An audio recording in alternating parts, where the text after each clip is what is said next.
ನಮಸ್ಕಾರ, ನೀವು ನೋಡ್ತಿದ್ದೀರಾ ಅಶ್ವವೇಗ ನ್ಯೂಸ್. ನಾನು ಚಂದನ. ಈಗ ಎಲ್ಲಾರ ಹತ್ರ ಕೂಡ ಮೊಬೈಲ್ ಫೋನ್ಸ್ ಇದೆ, ಎಲ್ಲಾರ ಹತ್ರ ಕೂಡ ಈ ಸೋಷಿಯಲ್ ಮೀಡಿಯಾ ಅಕೌಂಟ್ ಅನ್ನೋದು ಇದ್ದೇ ಇದೆ.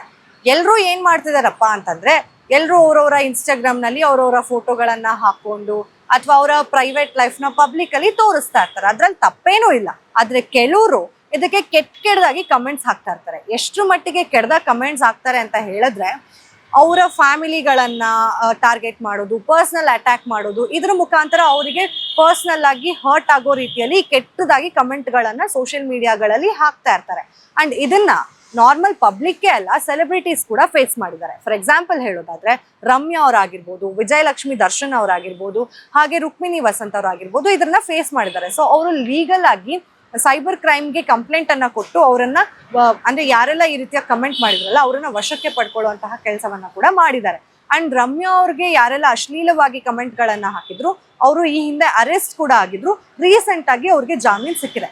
ಅಂಡ್ ಇನ್ನು ರುಕ್ಮಿಣಿ ವಸಂತ್ ಅವ್ರಿಗೆ ಹಾಗೆ ವಿಜಯಲಕ್ಷ್ಮಿ ದರ್ಶನ್ ಅವ್ರಿಗೆ ಯಾರೆಲ್ಲ ಕೆಟ್ಟದಾಗಿ ಕಮೆಂಟ್ಸ್ ಮಾಡಿದ್ರಲ್ಲ, ಅವರು ಪೊಲೀಸ್ ಅವರ ವಶದಲ್ಲೇ ಇದ್ದಾರೆ, ಇನ್ನು ಜೈಲ್ನಲ್ಲೇ ಇದ್ದಾರೆ. ಸೊ ಇದನ್ನ ಗಮನದಲ್ಲಿ ಇಟ್ಕೊಳ್ಳಿ. ನೀವು ಬರೀ ಸೆಲೆಬ್ರಿಟೀಸ್ಗೆ ಹಾಕಿದ್ರೆ ಮಾತ್ರ ನನಗೆ ಪ್ರಾಬ್ಲಮ್ ಆಗುತ್ತೆ, ನಾರ್ಮಲ್ ಪಬ್ಲಿಕ್ಗೆ ಹಾಕಿದ್ರೆ ಪ್ರಾಬ್ಲಮ್ ಆಗಲ್ಲ ಅನ್ನೋ ಥಾಟ್ ಏನಾದ್ರು ನಿಮ್ಗೆ ಇತ್ತು ಅಂತಂದ್ರೆ ಖಂಡಿತವಾಗ್ಲೂ ಅದನ್ನ ಈಗಲೇ ಬಿಟ್ಟುಬಿಡಿ.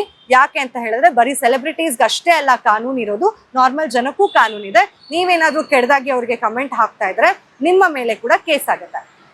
ಯಾವ ಅಡಿಯಲ್ಲಿ ಕೇಸ್ ಆಗುತ್ತೆ ಅಂದ್ರೆ, IT ಆಕ್ಟ್ 66C 66D ಪ್ರಕಾರ ನಿಮ್ಗೆ ಕೇಸ್ನ ಫೈಲ್ ಮಾಡ್ತಾರೆ, ಅಂದ್ರೆ ಸೆಕ್ಷನ್ ಗಳನ್ನ ಫೈಲ್ ಮಾಡ್ತಾರೆ.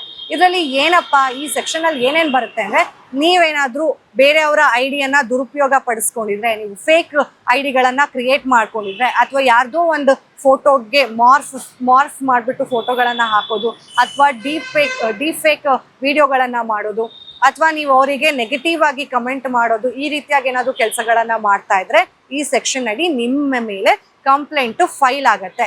ನೀವು ಕಂಪ್ಲೇಂಟ್ ಫೈಲ್ ಆಗತ್ತೆ, ಆಮೇಲೆ ನಾನು ಜಾಮೀನ್ ತಗೊಂಡು ಬಂದ್ಬಿಡ್ಬೋದು ಅಂದ್ರೆ ಖಂಡಿತವಾಗ್ಲೂ ಇಲ್ಲ. 66D ಏನಾದ್ರೂ ನಿಮ್ಮ ಮೇಲೆ ಸೆಕ್ಷನ್ ಫೈಲ್ ಆಯ್ತು ಅಂತ ಹೇಳಿದ್ರೆ ಮಿನಿಮಮ್ ನಿಮ್ಗೆ 6 ರಿಂದ 1 ವರ್ಷ ಜಾಮೀನು ಸಿಗೋದೇ ಇಲ್ಲ. ಅಂಡ್ ಅದೇನಾದ್ರೂ ಸಾಬೀತಾಯ್ತು ಅಂತ ಹೇಳಿದ್ರೆ 3 ವರ್ಷ ಜೈಲಿಗೆ ಹೋಗ್ಬೇಕಾಗತ್ತೆ. ಅದ್ರ ಜೊತೆಗೆ 1 ಲಕ್ಷ ದಂಡ ಕಟ್ಟಬೇಕಾಗತ್ತೆ. 1 ಲಕ್ಷ ನೀವು ದಂಡ ಕಟ್ಟಕ್ಕಾಗಿಲ್ಲ ಅಂತ ಹೇಳಿದ್ರೆ ನೀವು 1 ಲಕ್ಷ ದಂಡ ಕಟ್ಟೋವರೆಗೂ ಕೂಡ ಜೈಲ್ನಲ್ಲೇ ಇರ್ಬೇಕಾಗುತ್ತೆ. ಬೇಕಾಯ್ದಲ್ಲ, ಅದ್ರ ಬದಲು ನಿಮ್ ಕೆಲ್ಸನ ನೀವು ನೋಡ್ಕೊಂಡು ಹೋದ್ರೆ ವಾಸಿ ಅಂತ ನನ್ನ ಪ್ರಕಾರ, ನನ್ನ ಒಂದು ಅಭಿಪ್ರಾಯ. ಯಾರೆಲ್ಲ ಸೋಷಿಯಲ್ ಮೀಡಿಯಾನ ಯೂಸ್ ಮಾಡ್ತಿದ್ದೀರಾ, ಫೇಕ್ ಡಾಕ್ಯುಮೆಂಟ್ಸ್ನ ಬಳಸ್ಕೊಂಡು ಫೇಕ್ ಐಡಿಗಳನ್ನ ಕ್ರಿಯೇಟ್ ಮಾಡ್ಕೊಂಡು ನೆಗೆಟಿವ್ ಕಮೆಂಟ್ಸ್ ಮಾಡ್ತಿದ್ದೀರಾ, ಅದನ್ನ ಇವತ್ತೇ ಇಲ್ಲಿಗೆ ಬಿಟ್ಬಿಡಿ. ಇಲ್ಲ ಅಂದ್ರೆ ಜೈಲಿಗೆ ಹೋಗ್ಬಿಟ್ಟು ಕೂತ್ಕೊಂಡು ಕಂಬಿಗಳನ್ನ ಎಳ್ಸ್ಬೇಕಾಗುವಂತಹ ಪರಿಸ್ಥಿತಿ ಬಂದ್ರೂ ಬರ್ಬೋದು, ಹೇಳಕ್ಕಾಗಲ್ಲ. ನಿಮ್ಗೆ ಅನ್ಸುತ್ತೆ ಇದ್ರ ಬಗ್ಗೆ ಅನ್ನೋದನ್ನ ಕಮೆಂಟ್ ಮಾಡಿ ತಿಳಿಸಿ. ಮತ್ತೆ ಸಿಗೋಣ. ಅಲ್ಲಿವರೆಗೂ ನೋಡ್ತೀರಿ ಅಶ್ವವೇಗ ನ್ಯೂಸ್.